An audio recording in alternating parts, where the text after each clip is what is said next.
It's the 9th of March on Tuesday, the 9th of March. Nope, that's not how that works. It's 7 o'clock. It's the 9th of March on Tuesday, the 7th o'clock. Wouldn't that be great? Wouldn't it be great if days of the week could correspond to hours? So you would start, instead of dividing an hour up into 60 minutes, you divide it up into 7 days. So you'd say it's 7 Monday. It's currently, 7 Wednesday.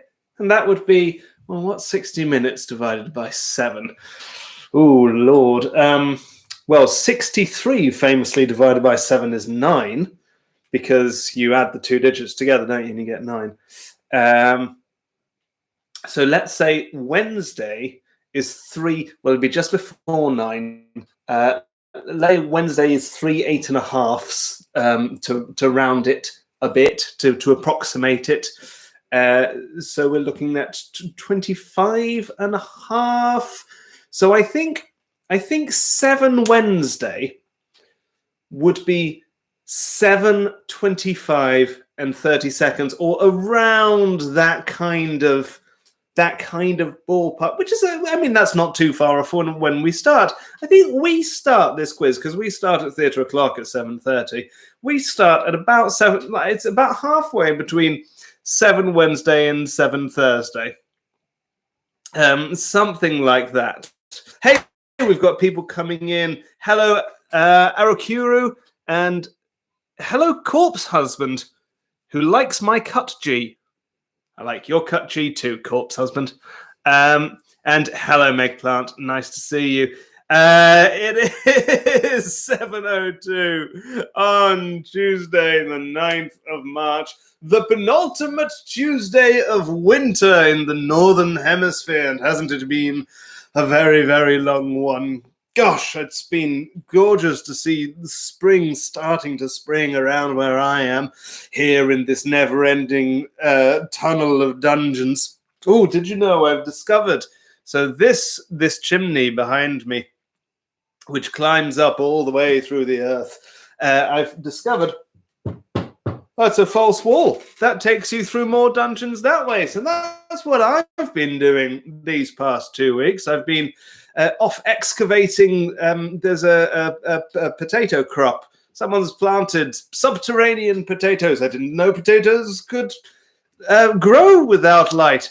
And yet, the most delicious raw potatoes I ever have eaten here in this in this network of tunnels where I'm doing the pandemic. Folks, we are going to get starting at 7:30. 7:30 is when this quiz begins. For now, all that I need you to do, hello, Curious Procyon, I reckon. For now, all that I need you to do is to sign up, and you can do that by going to tiny.cc/ftpubquiz93. tiny.cc/ftpubquiz93. You don't see a lot of 93s in everyday life, do you? For a 2-digit number, it is remarkably absent from the twists and turns. It's no 88. God, you see a lot of 88s. It's no 65. No, 93 is one of the more reticent 2-digit numbers. But that's because it is the 9th of March. So go to tiny.cc/ftpubquiz93 and go sign yourself up there. We already have one person signed up. Sweet human contact. Hello, welcome back. I've been corrected. Procyon. What does Procyon mean, Curious Procyon? Perhaps, or is it your name? Tell us more. And hello, trying our best and happy to have woken up for the quiz this week. That is, of course, a Canadian team who have to play on Canadian time, where Canadian time is much lovelier than tunnel time, because Canadian time is always in the daylight, at least when tunnel time is aware of Canadian time. Hello, Royal with Sleaze. Welcome. what a lovely shade of sleazy green you have chosen. So, folks, if you've not yet, do head over to tiny.cc/ftpub quiz 93. Sign up there. FT, that's me. 93. It's the 9th of March. That is how you remember. Meg Plant tells us, and it isn't even prime. You're absolutely right, because of course 93 is part of the 31 times table. Quick, what's 12 times 31? I don't know, and that is not a question. Curious Pro Sion tells us it. I think possibly there's more to come. We're going to get going in 25 minutes. Folks, here we are. It's part of the Latin name for raccoons. Well, that would be Procyon, then, if it's Latin. Procyon lotor. Procyon lotor. Did they have Y's? Procyon. Wonderful. Did they have raccoons? But that would be a modern scientific name, of course. I'm sorry, I haven't slept very much today, being down here in the eternal night of my tunnels. Fair. So go and sign up and tell me, what have you been doing? And what do you have a raccoon story? I've never met a raccoon in real life, but I sure have watched some raccoons on the internet, and gosh, they're lovely. Did you ever watch the Raccoons? Well, speaking of Canadian time, I'm sure those on Canadian Times probably did. The Raccoons with the best theme song of any kids' TV show. You can run with us. We got everything you need. You know that one. I don't remember very much about it, but there was a chap who was all pink and wore glasses, and there were some baddies. I think it might be one of those shows where the theme song sticks more in my mind than actually what happened in the Raccoons. Or possibly I only ever saw the theme song. Maybe I switched off. Maybe it came on and I went, well, can't beat that. Turning that one off and having a waffle. Hello, Nicholas Lyndhurst. Welcome back. Folks, we'll get going in 23 minutes. 23 minutes. If this is your first time doing the quiz, you will need pen and paper, or pencil and paper, or perhaps a tablet and a stylus. You'll need some way of answering the questions. I do not offer any specific way. That is entirely up to your own imagination. That's your creative challenge. I've been watching a lot of Bob Ross in lockdown, so I've been thinking a lot about creative challenges. Meg Clark tells us, raccoons broke into my house once. Tell us more, Meg. Was it adorable? I bet it was adorable. Did they steal anything? Or was it terrifying? A rat broke into my house once. That was not adorable. Happily, it didn't wake me up. It woke someone else up. And I didn't have to deal with it. We will get going in 22 minutes, everyone. 22 minutes until this quiz begins. You will need pen. You will need paper. You will need teammates if you have them. There are different ways that people in the past have used to communicate with their teammates through a messenger service or through a shared document, or by shouting if they live across the road from each other. That's my favorite one. If shouting is an option for you, choose shouting. Hello, La Triviata! Welcome back. Choose shouting is going to be my motto. I think that might be my epitaph. Here lies Felix Trench, aged 120. I have an ambition, and my ambition is world's oldest man. I think it's a solid one. You know, when people go, but what do you want? What do you really want, Felix? World's oldest man. That's it. That's it. Don't switch me off. No. I've got some records to beat. So once I've lived to 120, 130, or whatever it is, underneath, I'll put Felix Trench.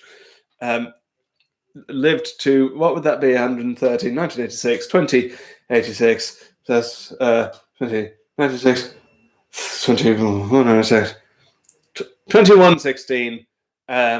Choose shouting. Hello to Lohikarma. Lohikarma. So that'll be the team from Finland who have given me a name there. Gosh, double umlauts on the A's. Is there anything this language can't do? I'd love to learn Finnish. That must be to be a person who speaks Finnish. You must feel absolutely that you've not only won the jackpot, you've changed your name to Jackpot. Hi, I'm Jackpot. One of the Finland pots. And it means dragon. What a beautiful word. Lohikarma. Dragon. Is this computer going to tell me how that's pronounced? Oh, I'm still connected to these. Go on then. Lohikarme. Let me just turn these off.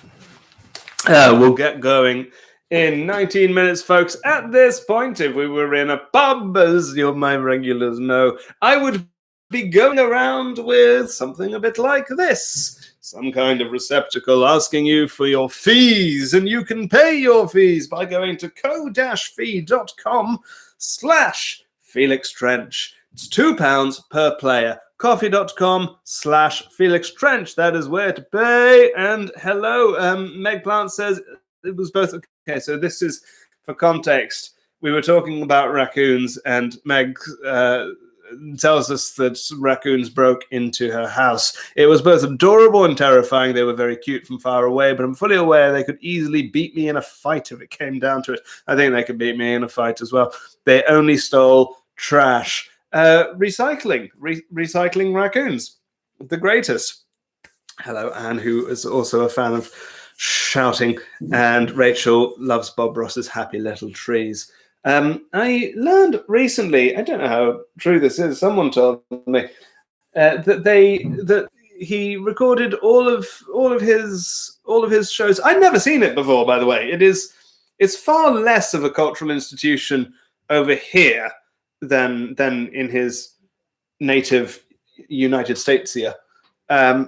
But it's one of those things through kind of internet osmosis that I'm aware of, and I think a lot of us are. Anyway, BBC 4 are currently broadcasting all of it as calming television for people stuck in networks of tunnels.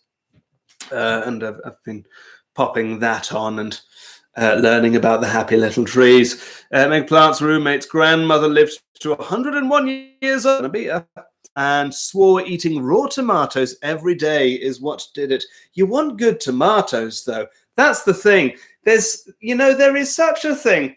Right, I try to be equal to all people, but Dutch tomatoes, man, I'm not on board with the Dutch tomatoes. You probably don't have them over there, but what you might not know is that the Netherlands is the world's second biggest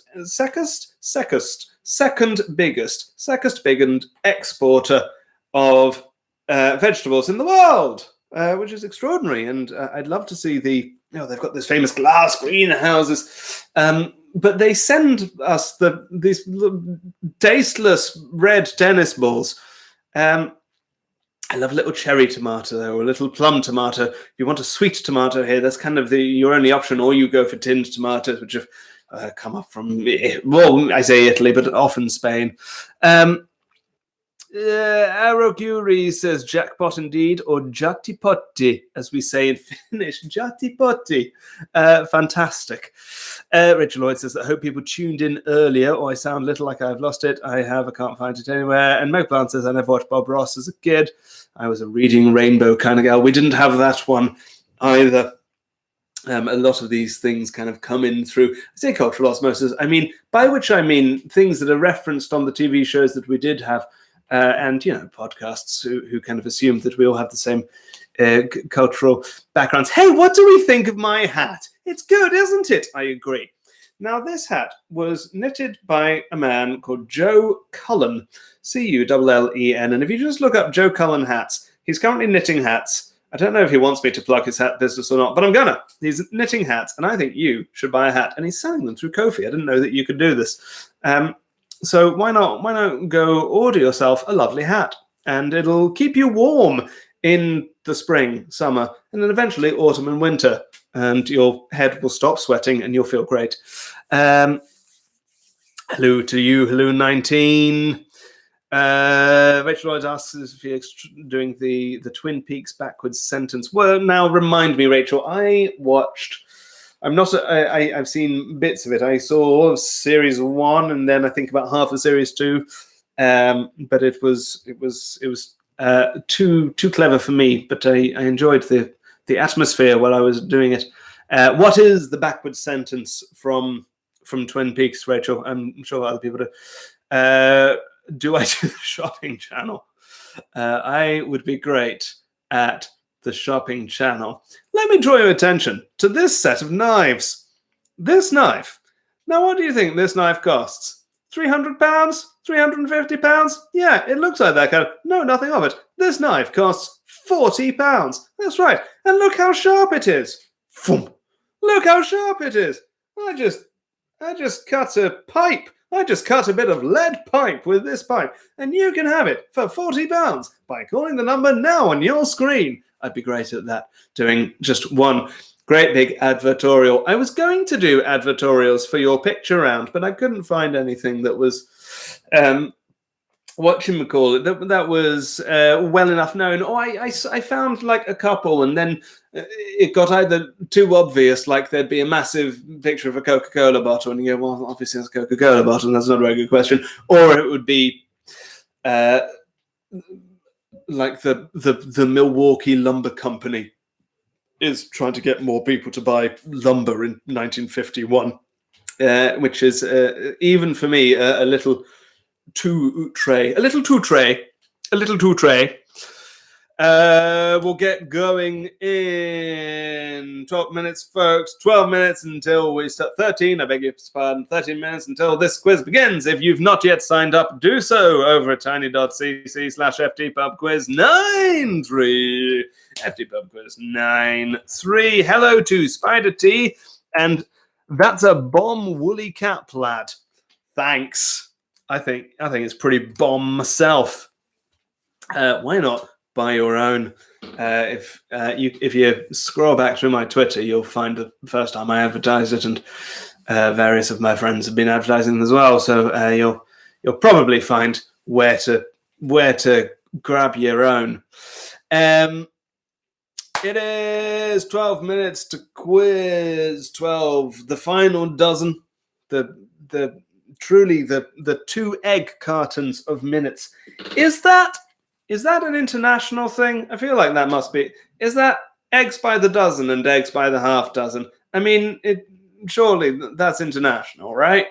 I know that in France you can get eggs by the 4. I always really liked that. One of the great things about Paris, right, is that all the flats are tiny. And that in itself is not great. But people in supermarkets, like suppliers, have realized that on the whole, people are shopping for themselves, and it's not as common. I mean, it is quite common to have a flatmate, have a gulu, or a family, but it's also very common to live on your own. And so you can get just 4 eggs, or 1 chicken breast, or I don't know, a stem of wheat. You can get smaller items, and it's fabulous. And I wish we had.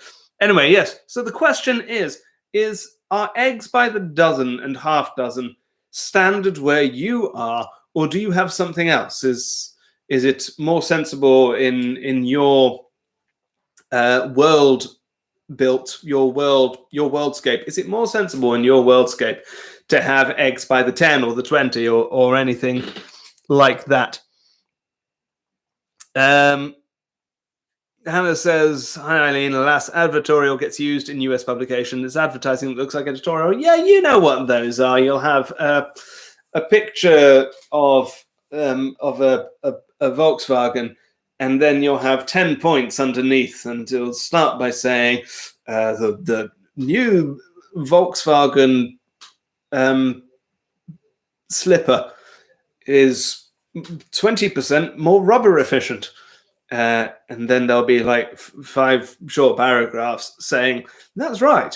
I bet you didn't think that rubber efficiency could be improved. Nor did we. But we've had a conversation with our rubber experts over at Tire HQ, and they've found a way by inserting gravel into the rubber. You know, those, that's an advertorial. I think they're fascinating. I think they're great. And I think the really good ones they're not as sort of housekeepy as they seem. I mean, maybe I've just been suckered in by the advertising industry. I've been reading a lot about advertising at the minute because a friend sent me a book on advertising and it's fascinating. And the theory, as I understand it, of really good advertising is that it is actually useful, that you are genuinely, there's no real point in going around saying, why not buy a new wall to people who have 4 walls?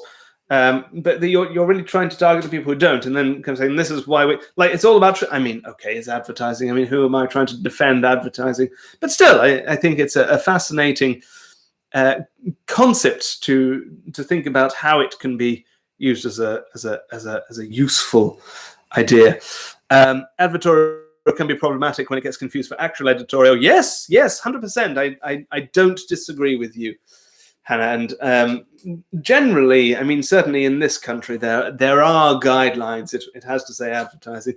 And I think that we see fewer of them now, don't we? I don't know. I mean, when's the last time I bought a magazine? We're seeing them more, though. We're seeing them on socials, aren't we? Recently, I'll tell you when the last time I bought a magazine was. The last time I bought a magazine was last summer, because a friend of mine asked me to buy him a magazine. He got this magazine regularly, but he had a young baby, and suddenly his magazine purchasing habits were less easy. So he sent me a picture of it, and I went to the shop. I was going to the shop anyway. I was going to the supermarket. And the picture that he sent me was the same one as was in the supermarket. So old clever synapses here went, the one on the stand is the same as the picture he sent me. He must already have that one. Because I just assumed he'd taken a photograph. And he was like, so I came home and went, nope, they had the exact thing you wanted. So I didn't buy it. Hope you're happy. We'll get going in 8 minutes, folks. 8 minutes until this quiz begins. Head on over to tiny.cc/ftpubquiz93. tiny.cc/ftpubquiz93. Hello, welcome back. The Jolly Ollies, last week's winners, of course. They asked for a question on cephalopods. And if you don't know what I mean by that, I will explain in just a mo. We'll get going in 7 minutes. If you've not yet paid, head on over to go-feed.com/felixtrenchcoffee.com/Felix Trench and drop £2 per player in the internet barrel. All sorts of chat going on there. Happy marriage to Anne's sister. Congratulations, Anne's sister. What happened there was because there was an S coming up after Anne, because that is a possessive. I automatically chopped it off the congratulations. Wonderful stuff. I hope the marriage was and is marvelous. That's you can pass that on, Anne. Felix says, I hope your marriage was and is marvelous. So we'll get going in just over 5 minutes. Meg tells us the last time that she bought a magazine was when the text is scrolling. The Bohemian Rhapsody movie came out. It was a Queen special edition of People. I only bought it so I could cut out pictures of Freddie Mercury. You and generations of humans before and after engaging in the ritual of cutting out photographs of Freddie Mercury. 6 minutes to go. 6 minutes until this quiz begins, folks. Make sure that you've signed up. Welcome back to the Knuckleheads. Always a pleasure to see you. If you've not yet, do head on over to co-free.com/Felix At the beginning of this year, when I came back and installed this quiz at the head of my network of dungeons, or what I thought was the head of the network of dungeons, until I discovered the false door that takes me through into the other dungeons. I shouldn't call them dungeons, they're tunnels. We've instigated a prize, and the prize is that the winners of the quiz get one question in the following quiz on a category of their choosing. If you have a look at the sign-up sheet, you'll see it says team name, round 1, round 2, pitch, round total, and then category. That is where you go and put your specialist subject. And if you win, then I will do a question on that category. We have one team already in Royale. Royale. I thought it was Royal with Sleaze. Royale with Sleaze would like a question on Jane Austen. Jane Austen is a category, and trying our best and happy to have woken up for this quiz this week would like Phantom of the Opera. Okay, so next quiz in 2 weeks' time over on old 233 will potentially have a question on one of those two in it. The winners last fortnight were the Jolly Ollies, who asked for cephalopods, and after I typed in define cephalopods into Google, I went off and wrote a question about those. Then we'll be having one of those coming up in the quiz. So make sure you do that. Have a think about what your specialist subject is and go bash it into the sign-up sheet. Sweet Sweet Human Contact would like Sweet Sweet Sweeney Todd. I'm seeing a little bit of a theme, potentially. Is it a theme if only two operate? I mean, the theme at the minute, I think you need 3 for a theme to emerge. And between Jane Austen, Phantom of the Opera, and Sweeney Todd, I mean, there's definitely, it leans musicals, but I would have said that something like literature is more the super theme. I wonder if more things will fall into the super theme of literature. Loki Harmus say Tolkien. Yes, indeed. Currently, there seems to be a bit of a war going on between musicals and novelists. The fight I want to see. It's musicals and novelists fighting to the end. Musicals and novelists. Who's gonna win? Musicals and novelists. Hello to terribly excited and stuck on caps Hlu 19, and we've got 2 minutes until we begin. 2 minutes until this quiz begins, folks. Meg Plant says, "Would they fight? They're in love." That's lovely. Maybe, but why not both? Why not both? Make sure you've gone to the bar. And ordered a rum and coke. Make sure you've ordered a rum and coke from the bar, and that the bar has then given you what the drink that you actually wanted, which might be a rum and coke, or it might be non-alcoholic absinthe. Is that a thing? Is there like a liqueur, pretend one of those, like a seed lip, but for absinthe? I sure hope so. Hey, that's the question. Is there a seed lip equivalent for absinthe? Let me know in the comments if you know. We'll get going in 1 minute, folks. 1 minute. Time to finish ordering your Scotch eggs and head on back to your chairs. Curious Protein asks, "Am I okay?" Absolutely fine, thank you. I'm absolutely fine. We'll get going in 1 minute. 1 minute until this quiz begins. We've got another topic in. Terribly excited. Would like WandaVision, the TV show, that I have not seen.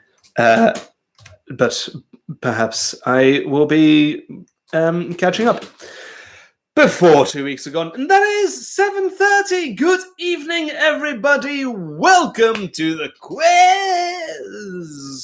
It is quiz o'clock. It's quiz o'clock. Everybody cheer, it's quiz o'clock. There are 3 rules at this pub quiz. Rule 1 is no more than 6 players to a team. Rule 2 is that I'm always right. There will be no arguments. And rule 3 is no cheating. And by no cheating, I mean no Googling, no Yahooing, no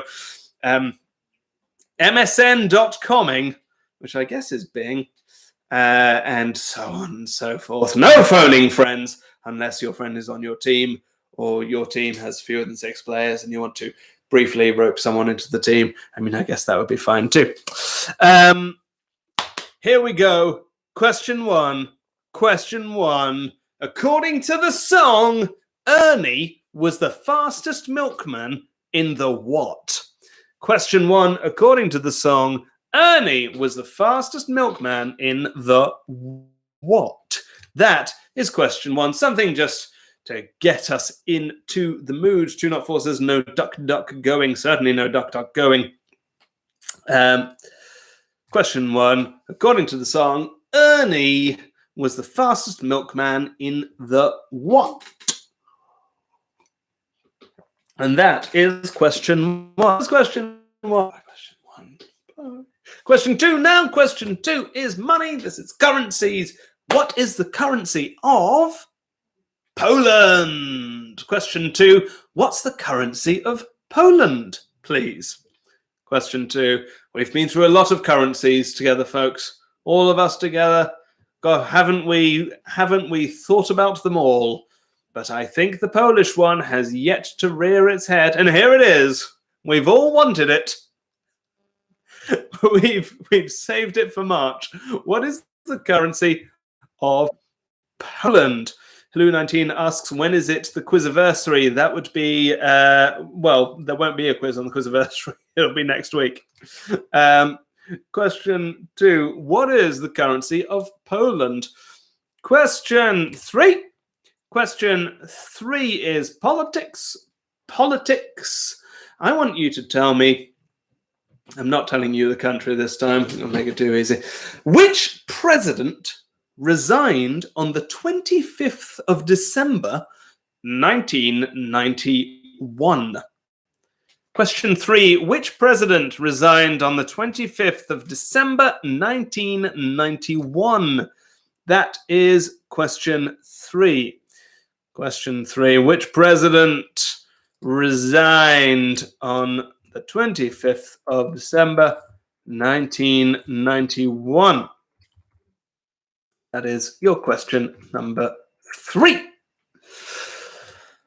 Question 4 is music, folks. It's music. And here it is, question 4, music. The Brazilian woman, Heloísa Pinheiro, I think that's how you pronounce it. I'm probably wrong. I don't speak Portuguese. I'll spell it in a second. Is immortalized in which bossa nova standard? Heloísa Pinheiro is 75, if that helps. Heloísa, Heloisa, Pinheiro, Pinheiro. I think NH in Portuguese is Nha. I could be wrong. Let me know if you know. The Brazilian Heloísa Pinheiro, who is 75, is immortalized in which bossa nova standard? That's question 4, a bossa nova question. I think it might be our first bossa nova question. Yeah, I've been slacking. Question 4, the Brazilian Heloísa Pinheiro is immortalized in which bossa nova standard? That is question 4. Question 5 now. Question 5 is geography. This is geography. Geography of Africa.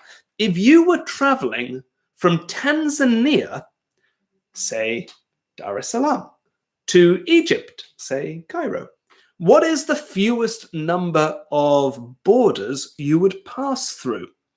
If you were traveling from Tanzania to Egypt, what is the fewest number of borders you would pass through? Land borders. So you're not allowed a plane.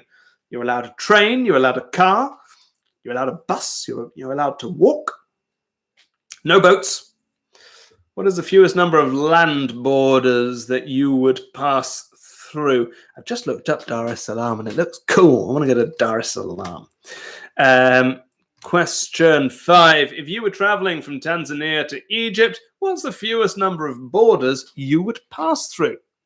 That's question 5.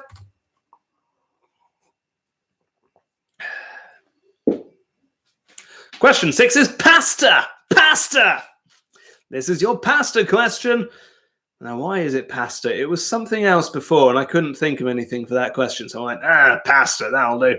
Which pasta shape takes its name from the Italian for little worms? I'm saying worms, W-O-R-M-S. Which pasta shape takes its name from the Italian for little worms? That is question 6. I feel like I've been asked that in a quiz. I feel like that's a sleeper quiz standard there. Question 6. Which pasta shape takes its name from the Italian for little worms? That is question 6. Question 7 now. Question 7 is brands. This is brands. Your brand this week is Tic Tacs. Tic Tacs. Tic Tacs originally launched in 2 flavors. One of them was mint. What was the other? Tic Tacs originally launched with 2 flavors. One was mint. What was the other? Tic Tacs, when they originally launched, famously in the US, advertised themselves as, I think it was 0 calories, because they're 2 calories, and there was some kind of rule where if it's under 5 calories or under 3 calories or something, you don't have to declare it. So that passed under the calorie IRS, and everywhere else it was something like very low sugar or something. I think they've changed it since. But anyway, question 7. Tic Tacs originally launched 2 flavors, mint and what? Tic Tacs originally launched in 2 flavors, mint and what? That is question 7. Question 8 now. Here comes question 8. This is words. What word is both a flower and the past tense of a movement? So we are looking for a noun, a flower name, and a verb form, the past tense of a movement. Not movement, a movement. Not telling you what the movement is. So what word is both a flower and the past tense of a movement? That is question 8. Oh, Rachel tells us that pasta shape is her favorite pasta shape. If anyone knows Rachel's favorite pasta shape, your time is now. Question 8. What word is both a flower and the past tense of a movement? Question 9 now is sport. This is sport, your first sport question. We've got a couple in this quiz. Sport. Not going to tell you the name of the sport. That is the question. Which sport was invented by the American Joe Sobek, who adapted rules from tennis, handball, and squash? I think Joe Sobek originally played handball or something like that. Which sport was invented by the American Joe Sobek, adapting rules from tennis, handball, and squash? This sport remains mostly popular in North America, but I guess is known outside. Question 9. Which sport was invented by the American Joe Sobek, adapting rules from tennis, handball, and squash?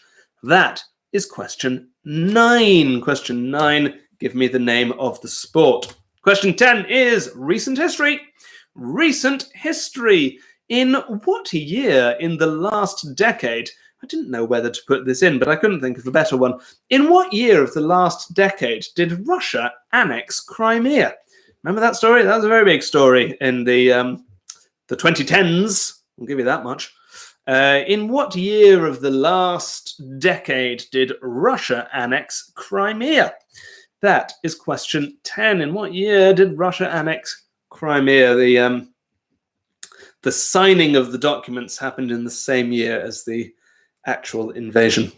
That is question 10. In what year did Russia annex Crimea? Question 11. We are halfway through the first round. Well done, everyone. Give yourselves a pat on the back.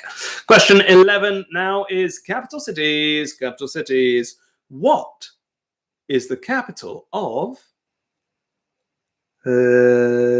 Latvia? What's the capital of Latvia? Question 11. What is the capital of Latvia? That is question 11. What's the capital city of Latvia? As ever, I'm not looking for the letter L. I'm looking for the capital city of Latvia. You'd be amazed, looking through capital cities, how many countries have about 8 capital cities for different reasons. But not Latvia. Latvia is a sensible country that I can understand. Those are all sensible countries, of course, as well. Question 12. Question 12 is the winner's choice question. Welcome to the winner's choice question. Jolly Ollies, your time is now. Jolly Ollies won the quiz 2 weeks ago, and they asked for a question on cephalopods. Cephalopods. When we talk about cephalopods, cephalopods, what name is given to a mixture of melanin and mucus? A mixture of melanin and mucus is better known as what within the context of cephalopods? Question 12. In the context of cephalopods, cephalopods, so cephalopods, by what name is a mixture of melanin, melanin, and mucus better known? Is question 12. Question 12. When it comes to cephalopods, by what name is a mixture of melanin and mucus better known? And that was the winner's choice question! Jolly Ollies, that was your question. Question 13. Question 13 is on lions. Lions! This is a lions question, specifically lions within cruise liners. Which of these cruise liners, I'm going to give you 4, has a lion in the logo? Is it Celebrity Cruises? Is it Cunard, or possibly Cunard, Cunard? Is it Princess Cruises, or is it Royal Caribbean International? Which of those cruise liners has a lion in the logo? Celebrity Cruises, Cunard, Princess Cruises, or Royal Caribbean International? Question 13 there. Which of those cruise liners has a lion in the logo? Celebrity Cruises, Cunard, Princess Cruises, or Royal Caribbean International? Let me give you those options time. Celebrity Cruises, Cunard, Princess Cruises, or Royal Caribbean International. Which of those has a lion in the logo? Question 14 now. Question 14 is sport. Sport. This is also current affairs, really. Your sport is dance. This is dance. In, I think, the past week, certainly recently, a ballerina from St. Petersburg performed on the frozen Gulf of Finland at minus 15 degrees. I don't know if she had some sort of goose fat or whatever, but certainly seemed to have bare shoulders and then tutu and kind of the classic ballerina look. She danced excerpts from which ballet? Question 14. A ballerina from St. Petersburg recently performed at minus 15 degrees on the frozen Gulf of Finland. Let me look up what that is for you in Fahrenheit. My Fahrenheit friends. Minus 15 degrees in Fahrenheit. I bet you one of you's got there before me. 5. That's 5 degrees Fahrenheit. And it is 258 degrees Kelvin for all of you Kelvin users. So I'm asking you, a ballerina from St. Petersburg. It was as part of a kind of eco-protest. I sound like a 90s dad. It was one of those eco-protests. A ballerina from St. Petersburg, recent Extinction Rebellion. I don't know. Extinction, I should think so. A ballerina from St. Petersburg recently performed at minus 15 degrees Celsius on the frozen Gulf of Finland. She danced excerpts from which ballet? We're looking for the name of the ballet. That's question 14. Question 15 is food. This is food. The Indonesian satay sauce is based on which legume? Which legume is the main ingredient and flavor of satay sauce? S-A-T-A-Y. Question 15. The Indonesian satay sauce, as in chicken satay, is based on which legume?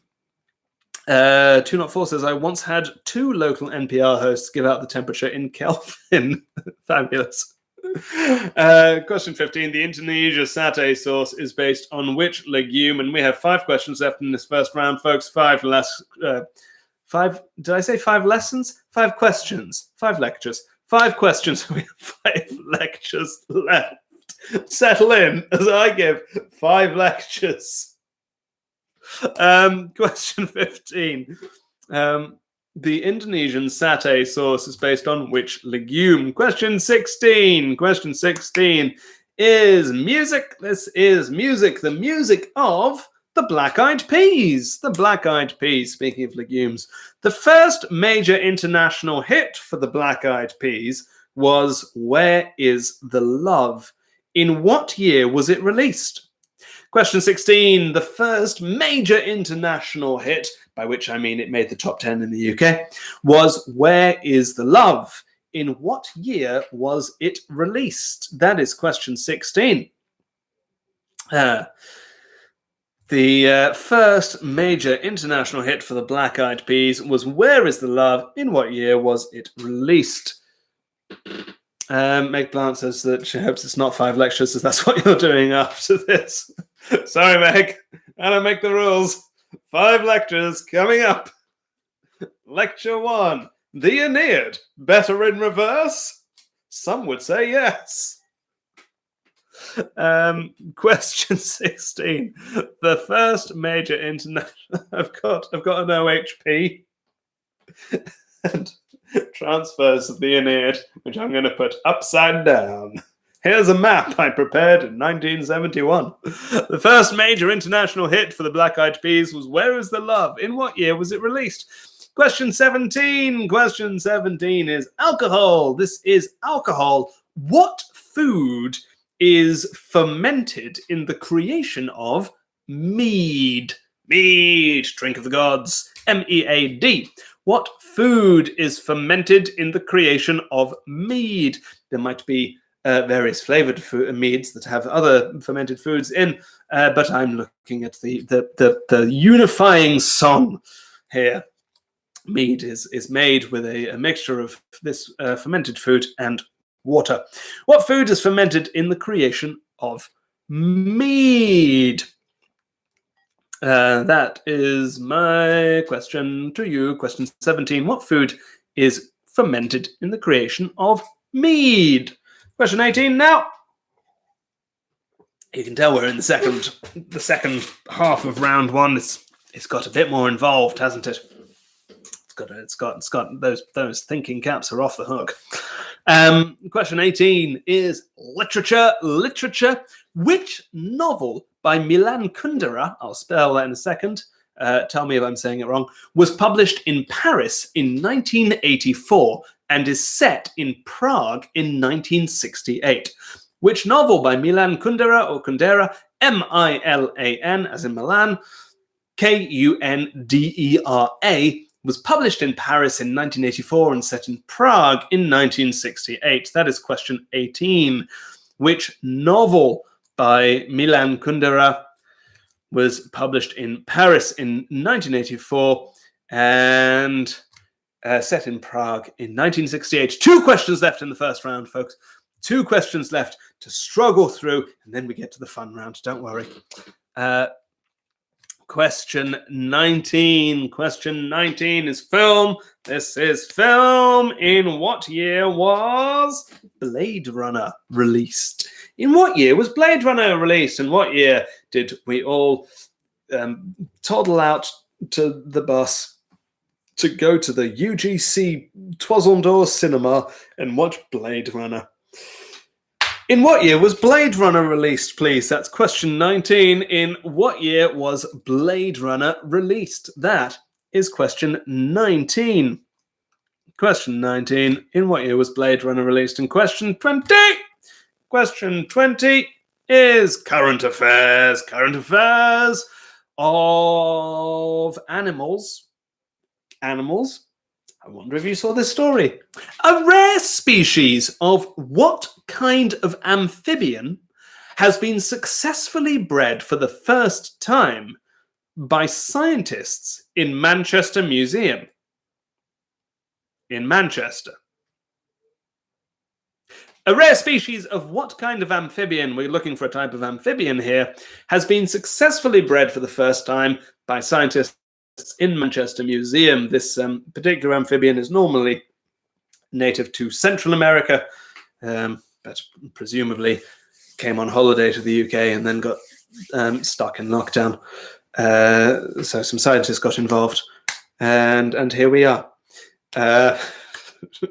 Shocking turnaround. Question 20. A rare species of what kind of amphibian has been successfully bred for the first time by scientists in Manchester Museum? And that is question 20, and that is all the questions in round 1. Well done! You did it. You right there, you did it.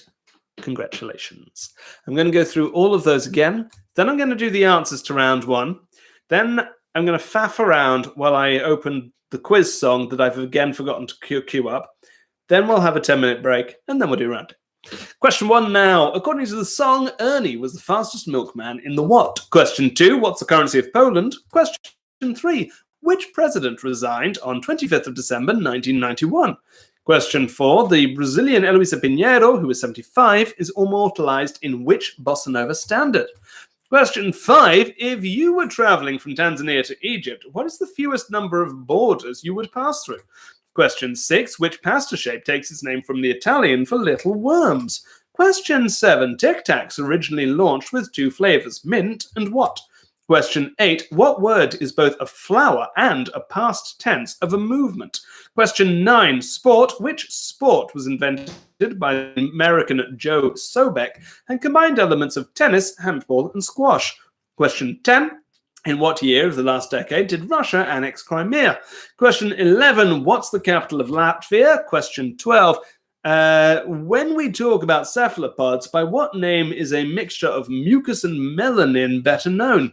Question 13, which of these cruise liners has a lion in the logo? Celebrity Cruises, Cunard, Princess Cruises, or Royal Caribbean International?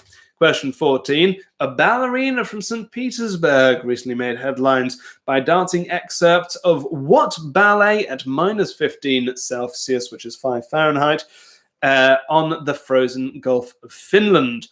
Question 15, the Indonesian satay sauce is based on which legume? Question 16, the first major international hit for the Black Eyed Peas was Where Is the Love, released in what year? Question 17, which food is fermented for the creation of mead? Question 18, which novel by Milan Kundera was published in Paris in 1984 and set in Prague in 1968? Question 19, in what year was Blade Runner released? And question 20, scientists at the Manchester Museum have successfully bred for the first time a rare species of what amphibian? And that is all the questions in the first round. You have got 5, 4. Oh, I've got. I'll tell you what I've got. Last quiz, I was desperately looking for a coin so I could ask you a flip a coin question, and I had this purse that I'd forgotten about. I inherited this little purse and I filled it with like one euro cents from my grandfather. I could have used any of these. Look, absolutely rolling in, 30 cents, 50 cents in singles. Could have used any of those. Where were we? 4, 3, 2. Go back in. These will be worth something one day. 1. Pens down,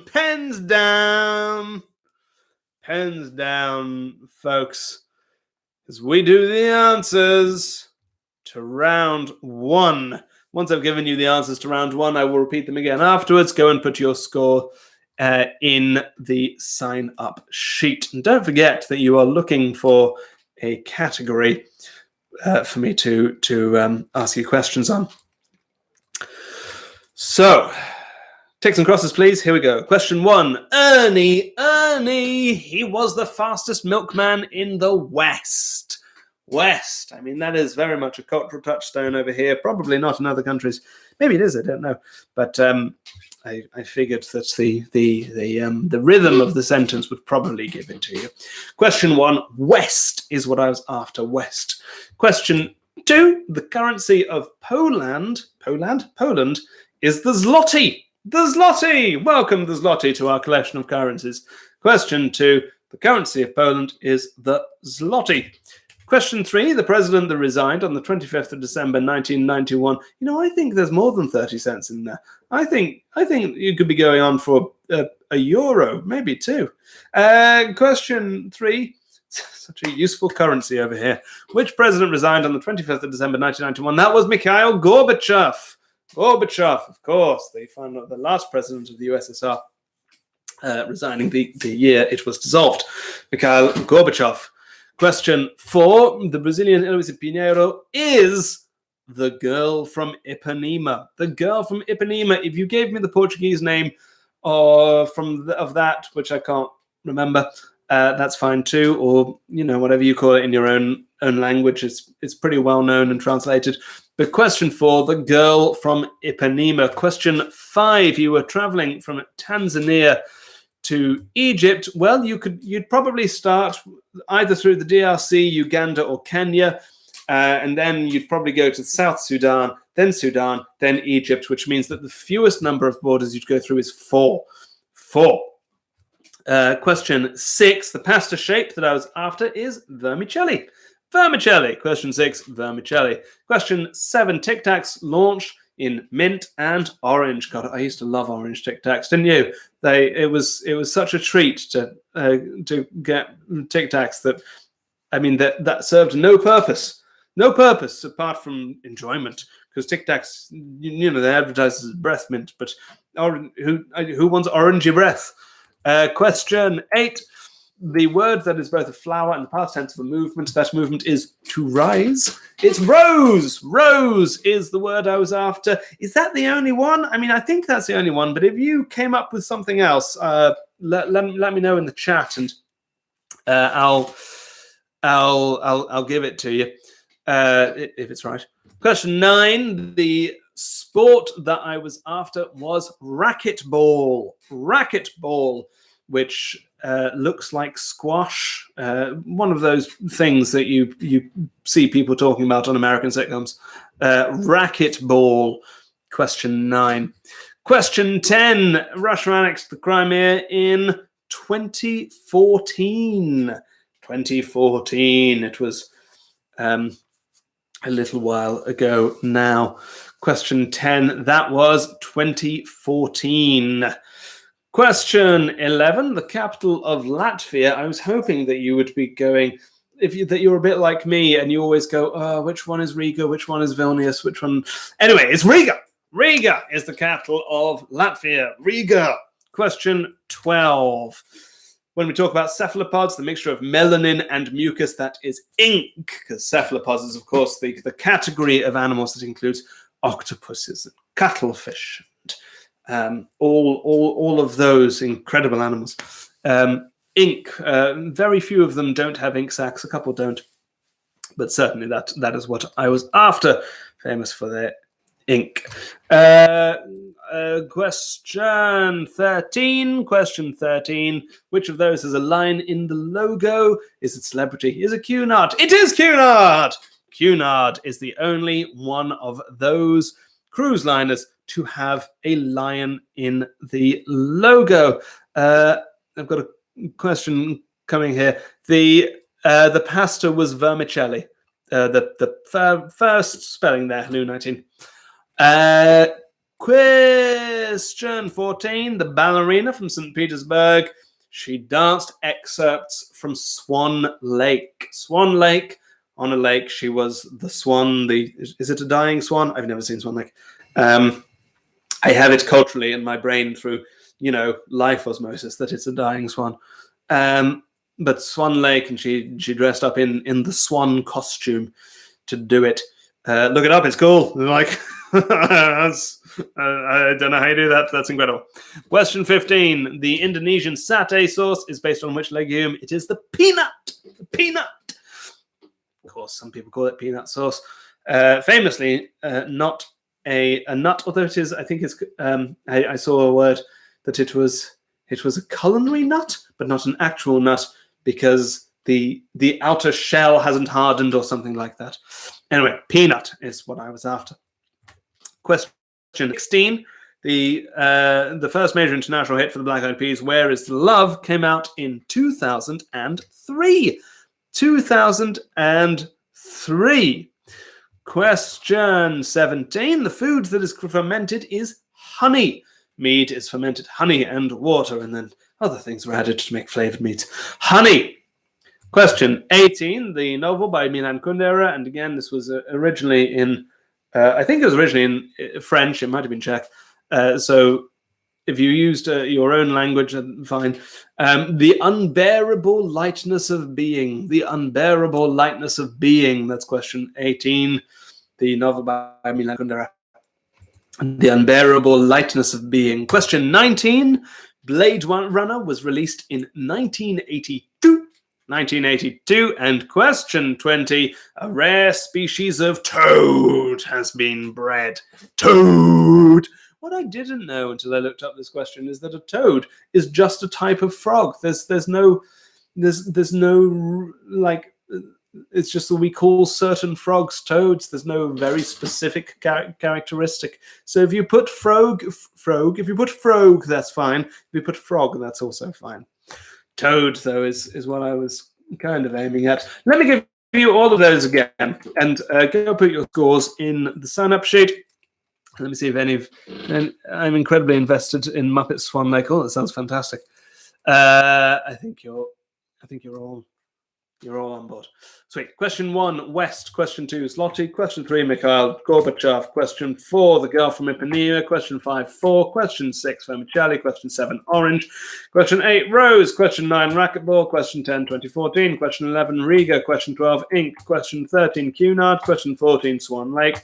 Question 15, Peanut. Question 16, 2003. Question 17, Honey. Question 18, The Unbearable Lightness of Being. Question 19, 1982. And question 20, Toad. And how are you doing after that? 15 for Royale with Sleaze, and also for trying our best and happy to be working up for this quiz this week.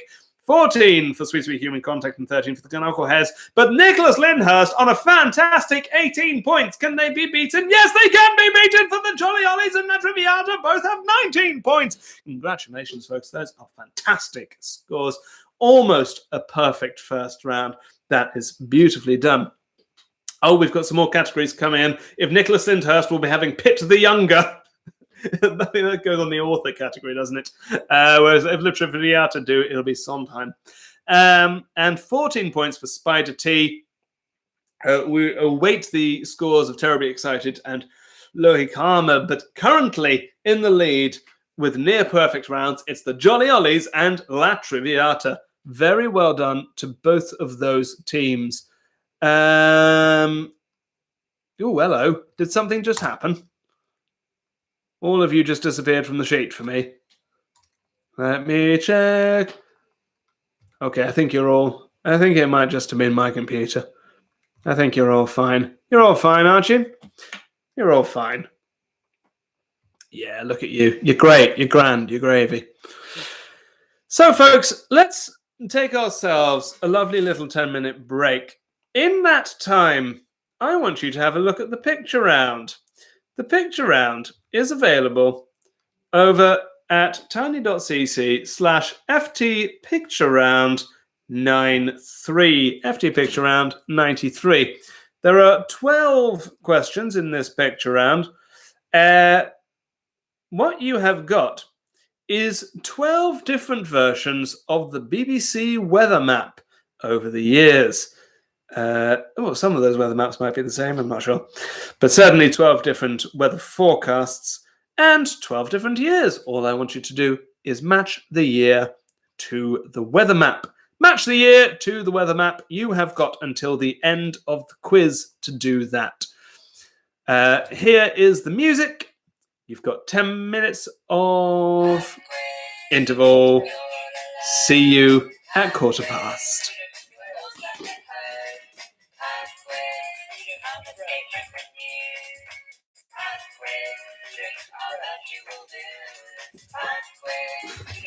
Not in a pub quiz, unless you live in a pub.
Come escape from the news. Pub quiz. Drink all that you will lose. Pub quiz. But not in a pub. Pub quiz. Unless you live in a pub.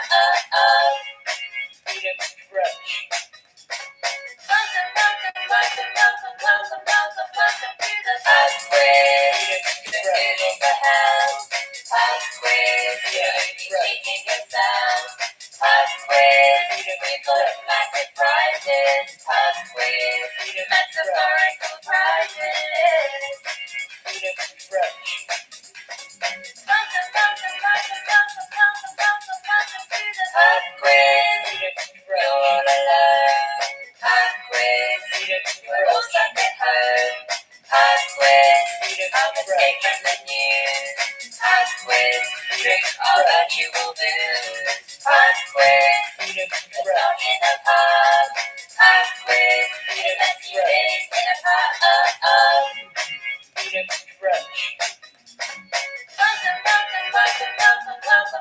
Welcome to the pub quiz. The food is the hell. Pub quiz. Teaching yourself. Pub quiz. We've got massive prizes. Pub quiz. Metaphorical prizes.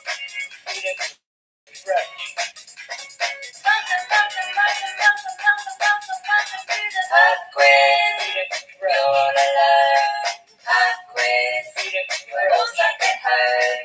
Pub quiz. Come escape from the news. Pub quiz. Drink all that you will lose. Pub quiz. But not in a pub. Pub quiz. Unless you live in a pub.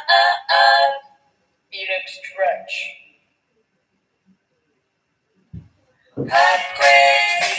You're all alone. Pub quiz. We're all stuck at home. Pub quiz. Come escape from the news. Pub quiz. Drink all that you will lose. Pub quiz. But not in a pub. Pub quiz. Unless you live in a pub.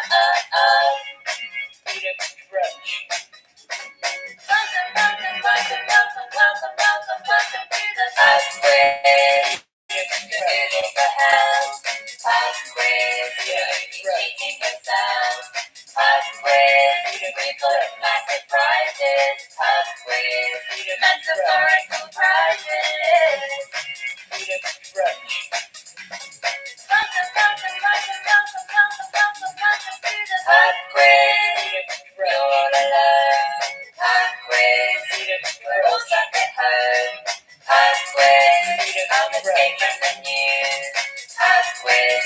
Drink all that you will lose. Pub quiz. But not in a pub. Pub quiz. Unless you live in a pub. Welcome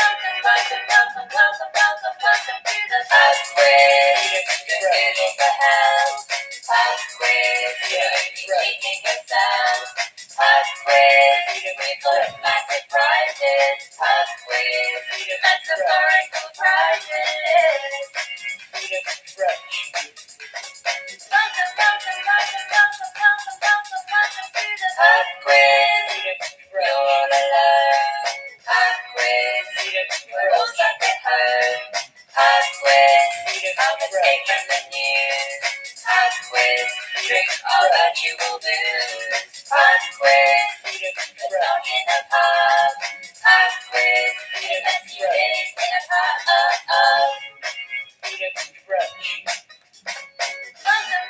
Welcome to the pub quiz. The food is the hell. Pub quiz. Teaching yourself.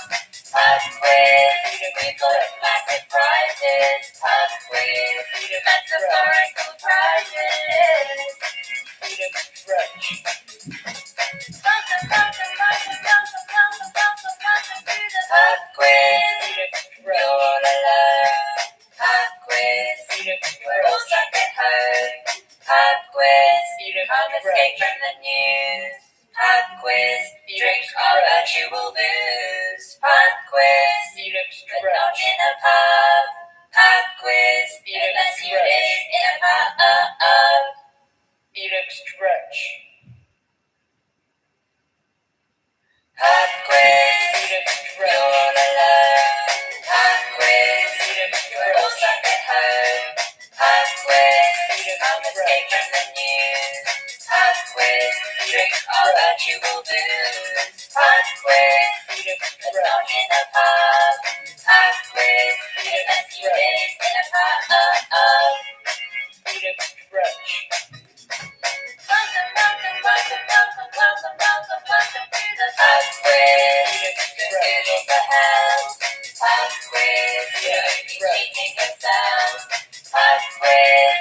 full of massive prizes. Pub quiz, metaphorical prizes. Welcome, welcome, welcome, welcome, welcome, welcome, welcome to the pub quiz. You're all alone. Pub quiz, we're all stuck at home. Pub quiz, I'll escape from the news. Pub quiz. All that you will do. Pub quiz.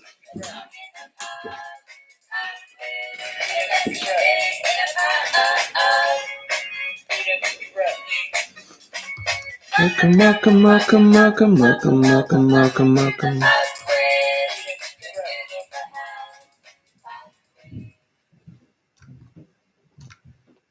Welcome back. Me. Welcome to round 2. Did you have a nice break? Did you get up to anything? I got more water and I read a cookbook. It's pretty exciting. So, folks, I hope you had a good break. We are going to crack straight on with round 2. This is round 2, the so-called fun round, because it's more fun.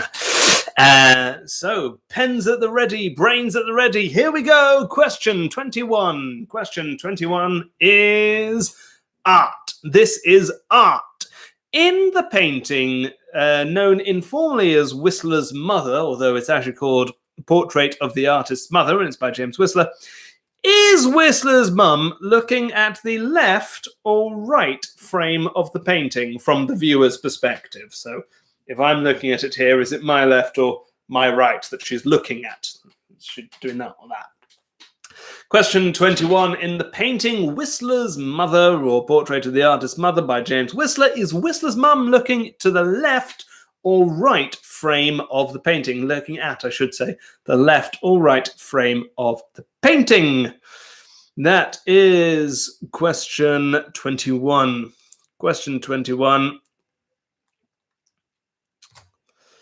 In the painting Whistler's Mother, is Whistler's mother looking at the left or right frame of the painting? That is question 21. Hey, folks, if you've not yet, don't forget to head on over to tiny.cc/ftpubquiz, not ftpubquiz, to co-fi.com/Felix Trench and drop £2 per player in the bucket. I'm just opening up the picture round for when I'll need it. After round.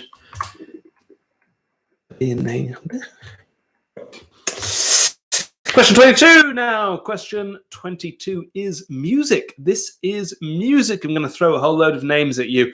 In fact, I'll give them to you first. Anatoly Lyadov, Anatoly, N-A-T-O-L-Y, and then Lyadov, L-Y-A-D-O-V, Borodar, and Rimsky-Korsakov, and Franz Liszt. There's your names. Under the name Paraphrases, Anatoly Lyadov, Borodar, Rimsky-Korsakov, and Franz Liszt have all written variations on which simple piano waltz? Question 22. Using the name Paraphrases to collect them all together, Lyadov, Borodar, Rimsky-Korsakov, and Franz Liszt have all written variations on which simple piano waltz? That is question 22. Question 22. Those four composers have all written variations under which simple piano waltz, which are collected together in the collection known as Paraphrases. Question 3 is the maths question. This week you've got some division. Pen and paper at the ready, please. No calculators. What is 16,317 divided by 222? 16,137 divided by 222. Question 23. What is 16,317? 16,317. So 16317. 16317. I think I said 137 earlier. Sorry, I didn't mean that. 16317 divided by 222. I am going to pop that in the chat as well.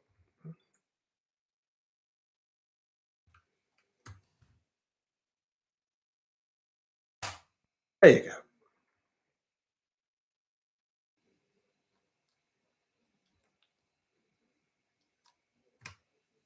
So that's question 23.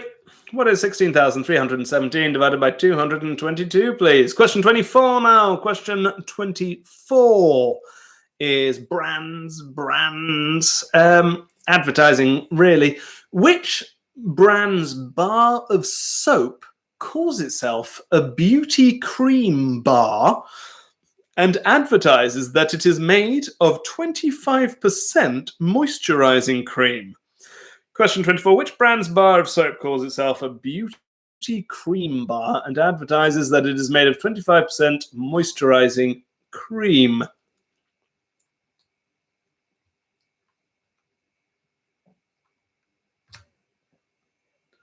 That's question 24.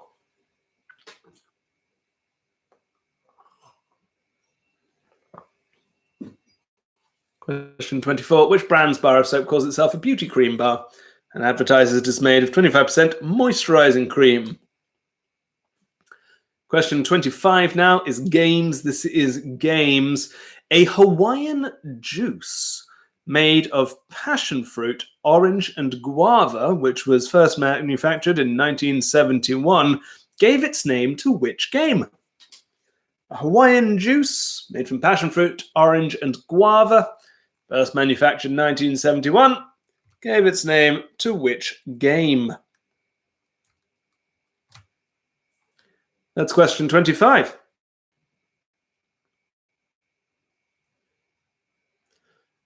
Question 25. A Hawaiian juice made from passion fruit, orange, and guava, first made in 1971, gave its name to which game? Question 25. Question 26 is tools. This is your tools question. I'm not going to tell you what tool because that is the question. So, linen, steel, and invar are all materials used to make what tool which is used in land surveying? A smaller version of this tool, typically, is used in carpentry. Linen, steel, and invar are all materials used to make which tool which is used in land surveying? A smaller version of this tool typically is used in carpentry. That's question 26.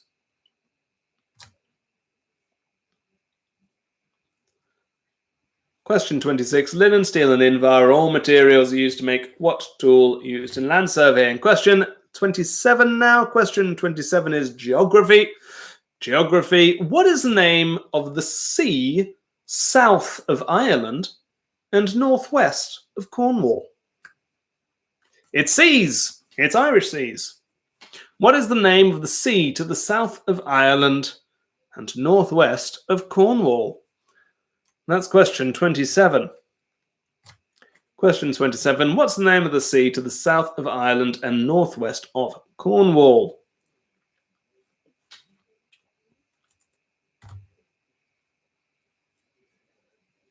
Question 28 is film. Film. This is the films of Hanna-Barbera.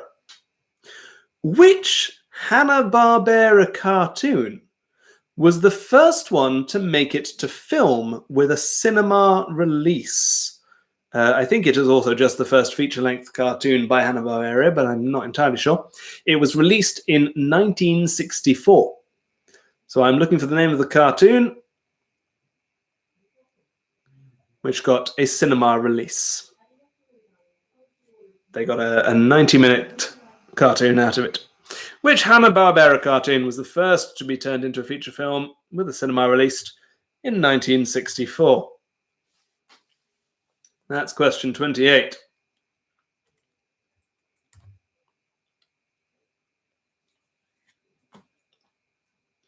Question 29. Question 29. Hey, I'm sorry, I should have said this earlier. A very belated Happy International Women's Day to all of our international women.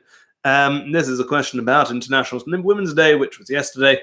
Although there were many predecessors around the world, in what decade did the UN officially adopt the 8th of March as International Women's Day?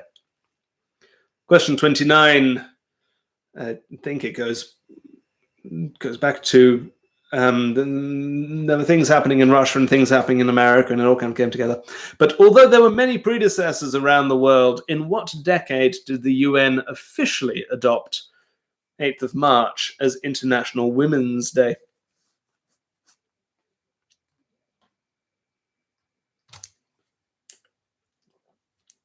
That's question 29. We're looking for a decade. Question 30 now. Question 30 is the anagram. The anagram, this week we are looking for an 11-letter word. What is the only 11-letter word you can make out of the letters in the words thin drawing? Thin, T-H-I-N, drawing, D-R-A-W-I-N-G. Thin drawing is an anagram of what 11-letter word? We are looking for a whole word, no hyphens.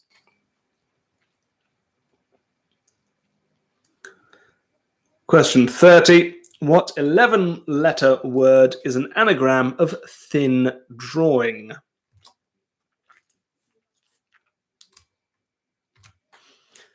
That's question 30, and we have 10 questions left in the quiz, folks. 10 questions left. Question 31 now. Question 31 is science. It's biology. To the nearest half meter or foot, on average, how long is the large intestine in adult humans?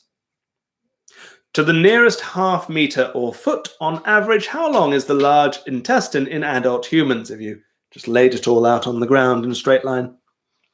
Question 31. To the nearest half meter or foot, I don't mind. On average, how long is the large intestine in humans? I wanted to do the small intestine, but everyone seemed to have a different figure. So I had to do the boring old large.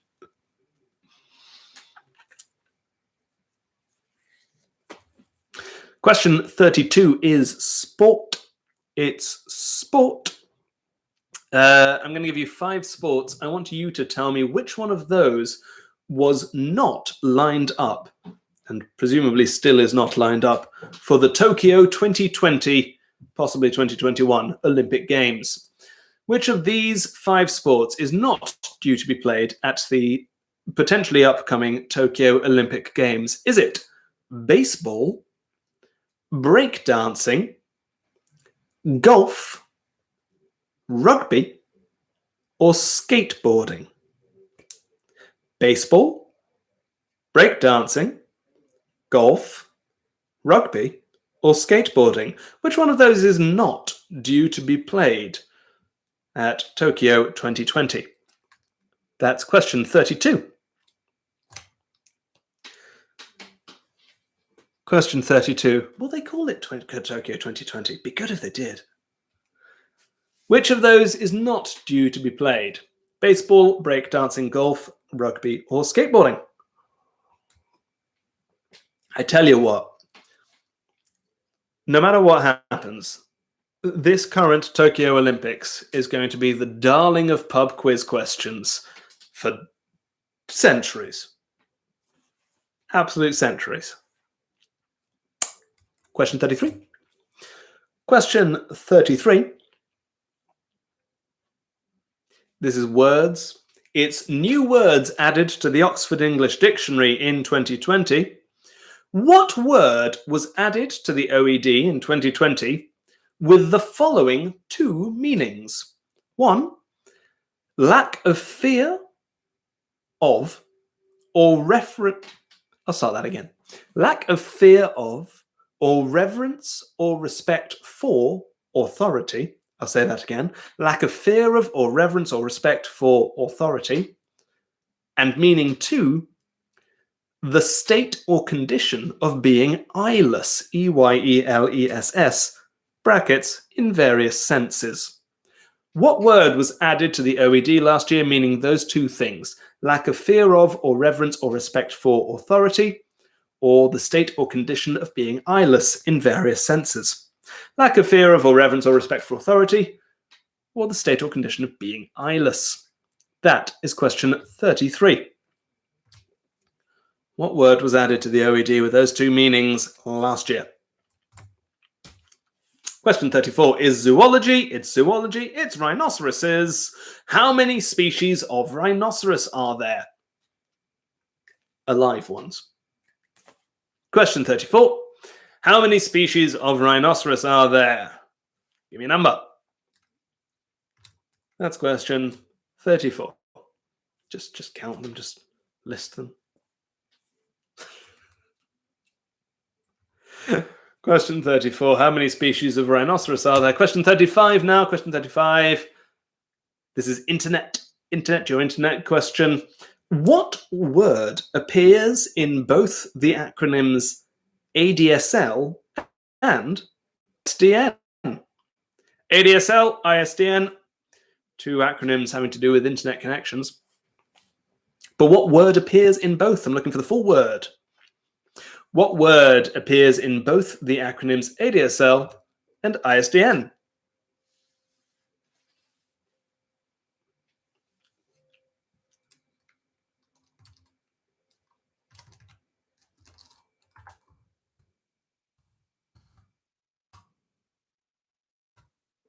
Nathan asks, for the maths question, how many decimal places are you wanting? One will do.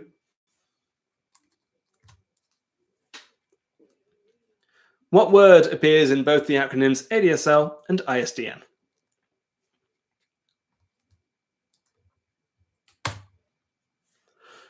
Question 36 is television. Television.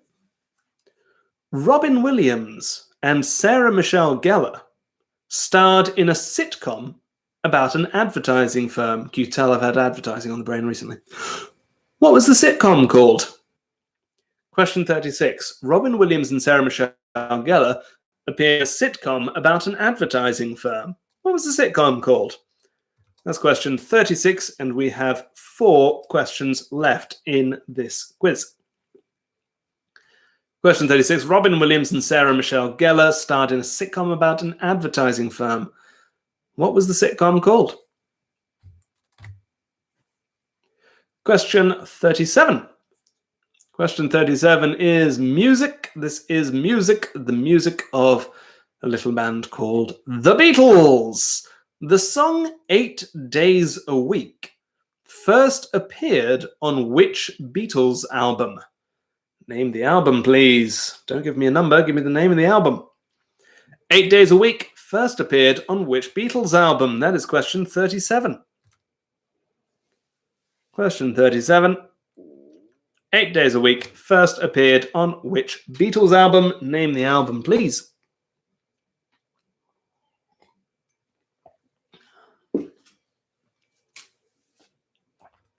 Question 38 is cities. This is cities. Your city this week is La Paz. La Paz in Bolivia.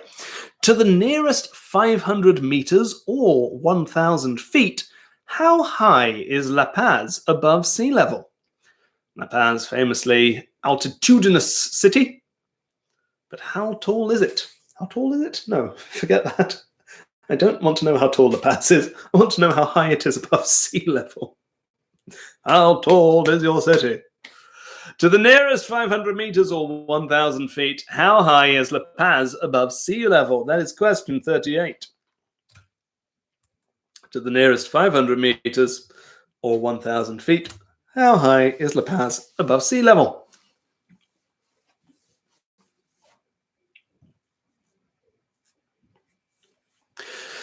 Question 39.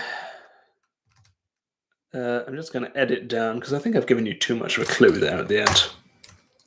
Let's keep this question fun. Question 39 is literature. Literature.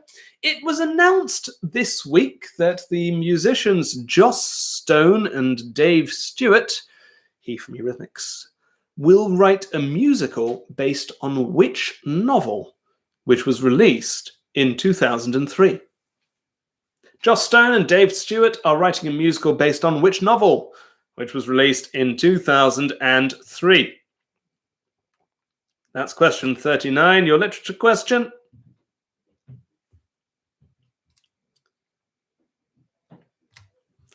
Joss Stone and Dave Stewart will write a musical based on which novel released in 2003?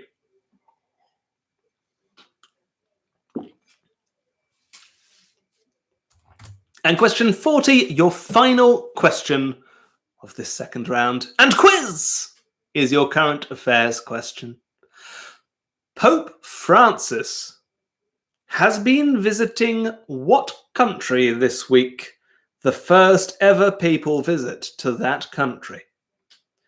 Pope Francis has been visiting what country this week? It's the first ever papal visit to that country, and that is all of your questions in the quiz. Well done! You made it. You made it through another quiz. You did marvelously. Hello 19 missed the first two questions. Well, just as well, I'm about to repeat them all. Here we go.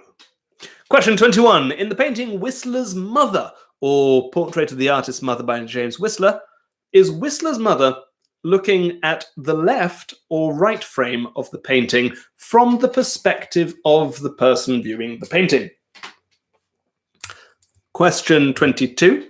Under the name Paraphrases, Anatoly Lyadov, Borodin, Rimsky-Korsakov, and Franz Liszt have all written variations of which simple piano waltz? Question 23. What is 16,317 divided by 222? Question 24. Which brand's bar of soap calls itself a beauty cream bar and advertises that it is made of 25% moisturizing cream? Question 25. A Hawaiian juice made from passion fruit, orange, and guava, first made in 1971, gave its name to which game? Question 26. Linen, steel, and invar are all materials used to make what tool used in land surveying? A smaller version of this tool is typically used in carpentry. Question 27. What is the name of the sea to the south of Ireland and northwest of Cornwall? Question 28. Which Hanna-Barbera cartoon was the first to be turned into a feature-length film in 1964? This had a cinema release. Question 29. Despite many predecessors around the world, the United Nations officially adopted the 8th of March as International Women's Day in what decade?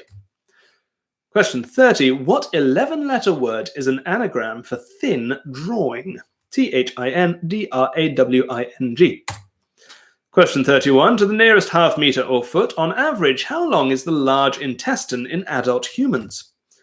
Question 32. Which of the following is not due to be played at the Tokyo 2020 Olympic Games? Baseball, breakdancing, golf, rugby, or skateboarding? Question 23. What word was added to the OED in 2020 with the meanings 1. Lack of fear of or reverence or... Can't speak tonight. Lack of fear of or reverence or respect for authority, and 2. The state or condition of being eyeless in various senses? Question 34. How many species of rhinoceros are there? Question 35. What word appears in both the acronyms ADSL and ISDN? Question 36. Robin Williams and Sarah Michelle Gellar starred in a sitcom about an advertising firm. What was it called? Question 37. 8 Days a Week first appeared on which Beatles album? Name the album, please. Question 38. To the nearest 500 meters or 1,000 feet, how high above sea level is La Paz? Question 39. It was announced this week that Joss Stone and Dave Stewart will write a musical based on which novel released in 2003? And question 40. Pope Francis has been visiting which country? The first ever papal visit there this past week. And that is all the questions. That's it. Questions done.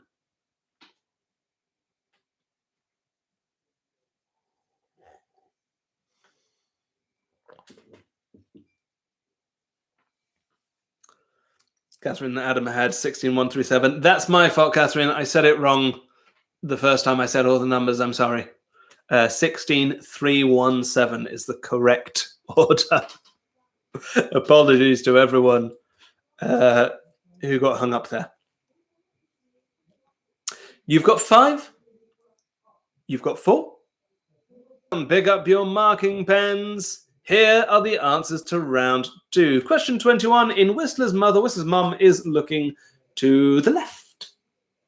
That's my left, anyway. That might be your right. Anyway, she's looking to the left from the viewer's perspective. Question 22. Under the name Paraphrases, all of those composers have written variations on chopsticks, although it's also known as the chop waltz. Chopsticks. That one. Question 23. 6,317 divided by 222 gives 73.5. 73.5. Question 24. The brand of soap that calls itself a beauty cream bar, that's Dove. Dove, made of 25% moisturizing cream. Dove. Question 25. The Hawaiian juice made from passion fruit, orange, and guava. You might have noticed that gives you P-O-G, POG. Pogs. Originally played with milk caps, but presumably used with POG caps or something like that. POG.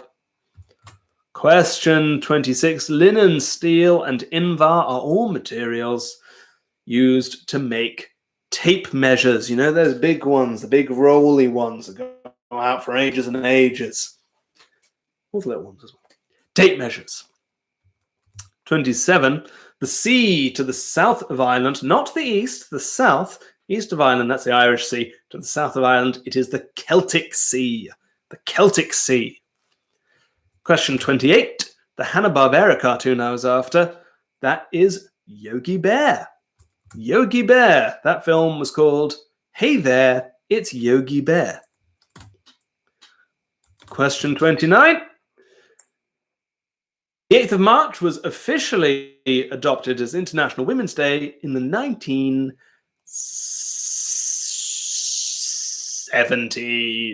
1977 it was. The 70s. Question 30. The 11-letter word anagram, quite good one this week, thin drawing gives you handwriting. Handwriting. Isn't that pleasing? Handwriting. Question 31. Question 31. To the nearest half meter or foot, on average, the large intestine in humans is 1.5 meters or 5 feet. 1.5 meters or 5 feet. Question 32. Question 32. The one that is not going to be at Tokyo 2020 is breakdancing, which is, however, going to be at Paris 2024 and was at the Rio Junior Games, something like that. But it's been introduced gently, and it's known as breaking rather than breakdancing. Breakdancing or breaking. Fine. Question 33. The word that I was after, the state or condition of being eyeless, is eyelessness. Eyelessness. Question 33, eyelessness. Question 34, how many species of rhinoceros are there? There are, well, there's the black rhinoceros, the white rhinoceros, the Javan rhinoceros, and the Sumatran rhinoceros, and the greater one-horned rhinoceros. There are 5 species of rhinoceros. 5. Question 35, the word that appears in both of those acronyms, well, obviously it's the D letter, and that stands for digital. As simple as that. I'm giving them to you tonight. Digital. Question 36, Robin Williams and Sarah Michelle Gellar's sitcom was called The Crazy Ones. It ran for 1 series. The Crazy Ones. Question 37, 8 Days a Week first appeared on Beatles for Sale. Beatles for Sale. It was their 4th album, but I do need the album title. Beatles for Sale. Question. Meg Plants could have sworn there were 6 rhinos. Meg, if you can come up with an official 6th rhino to tell me, I will adjust, but I only found 5. Question 38. To the nearest 500 meters or 1,000 feet, how high is La Paz above sea level? Well, it's 3,650 meters, so 3,500, which is 11,975 feet or 12,000 feet. So 3,500 or 12,000, I will accept. 3,500 or 12,000. Question 39, Joss Stone and Dave Stewart are adapting The Time Traveler's Wife. The Time Traveler's Wife is going to be a musical. The Time Traveler's Wife. And question 40, the current affairs question. Pope Francis has been visiting which country? It is Iraq. Iraq. Someone's asked me if there's a pygmy rhino.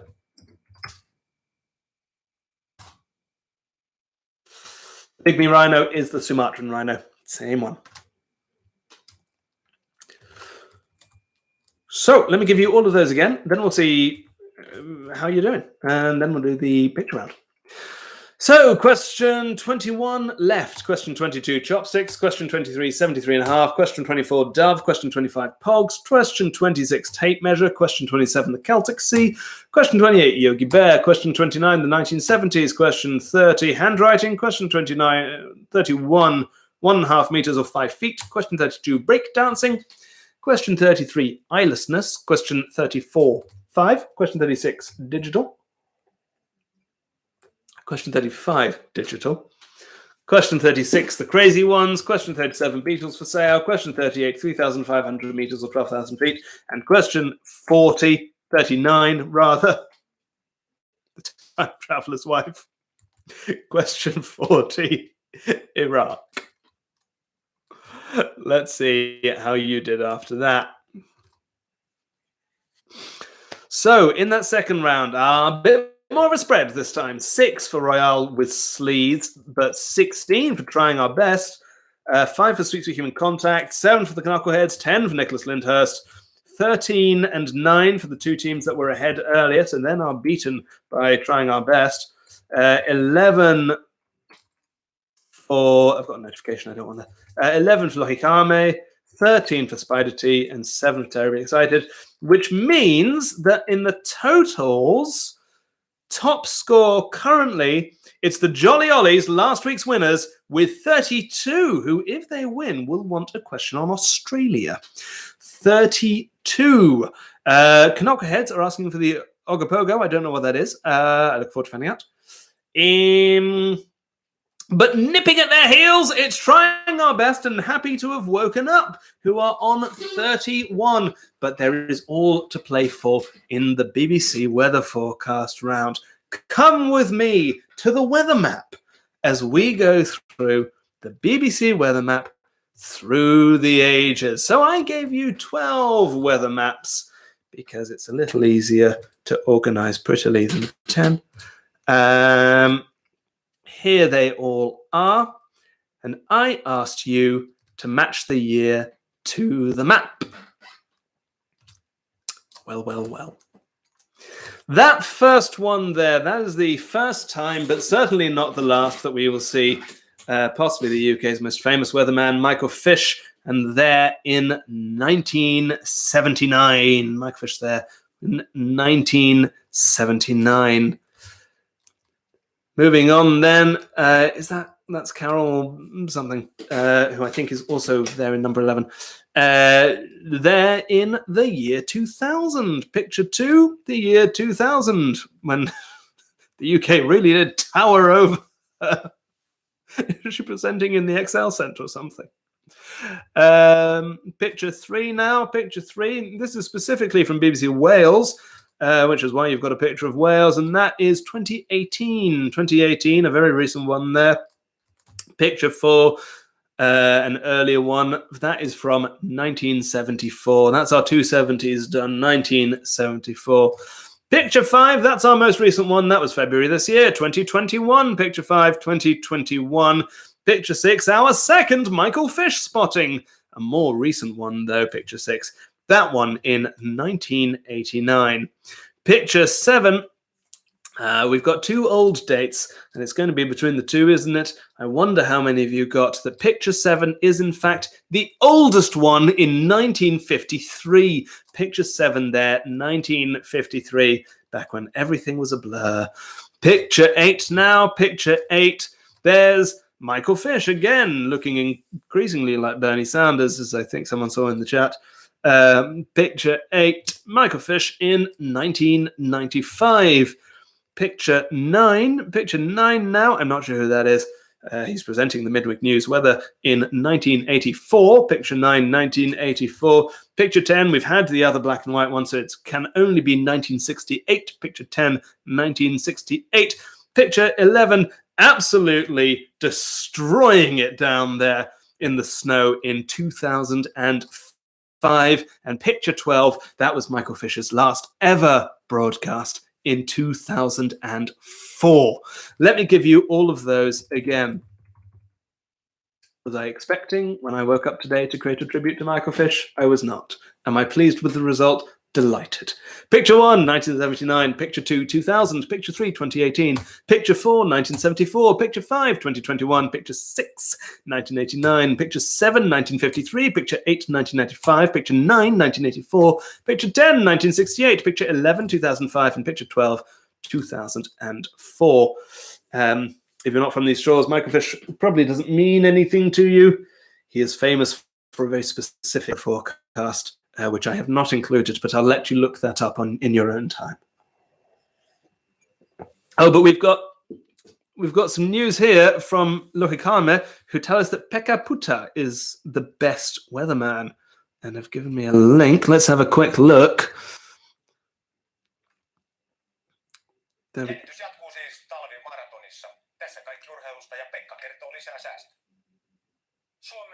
Oh, there's Pekka. Oh my God.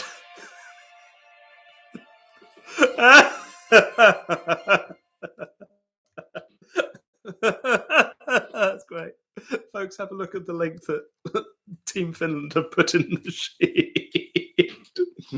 Okay, so 6 points for Royale with Sleaze, 6 points there for trying our best, 5 for Sweet Sweet Human Contact, 7 for the Canarkle Heads, 9 for Nicholas Lyndhurst. I think that's our best score in the weather round. 7 for the Jolly Ollies, 5 for La Traviata, 8 for Lohikame, 7 for Spider Tea, and 3 for Terribly Excited.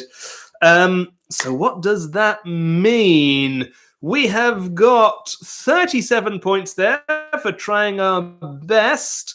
37 points also for Nicholas Lyndhurst. Thank you, the person who just highlighted it. 39 again for the Jolly Ollies, who have asked for Australia. Next week there'll be a question of Australia. Congratulations, Jolly Ollies. You win tonight's quiz again, twice in a row. Absolutely not bad at all. Absolutely brilliant. Congratulations. There is, however, the matter of the best team name, and I'm going to give the best team name to Royale with Sleaze. Royale with Sleaze, because most of the other team names are just your regular team names. Folks, that is almost it, but there's one more thing I need to tell you. I have a little bit of an announcement. The next quiz will be in 2 weeks' time, as scheduled on the 23rd of March. I started doing this on the 16th of March last year, and I was determined after a while that I would see out the year and then work out whether I would continue, and I think that I am going to call it a day after the year. As the world starts to open up and other things appear on the horizon, I'd like to go out while I'm still enjoying it. So in 2 weeks' time, it will be my last online pub quiz, at least for this selection. Maybe I'll do a one-off at some point in the future. So I hope that you will join me then on the 23rd. Congratulations, the Jolly Ollies, who win on Australia. But folks, to celebrate it being the last quiz, I'm going to take not just Australia, I am going to take every single category that you have put here and find a question on that. So thanks, folks. There will be questions. Hey, Spider T, you haven't given me a question yet, category yet. There will be questions on Jane Austen, Phantom of the Opera, Sweet Sweeney Todd, The Ogopogo, Pitt the Younger, Australia, Sondheim, Tolkien, WandaVision, and Spider T is giving us a answer. Spider T has highlighted the category. Spider T, trying not to sing. And a second question on Jane Austen. Okay, great. There'll be 2 Jane Austen questions.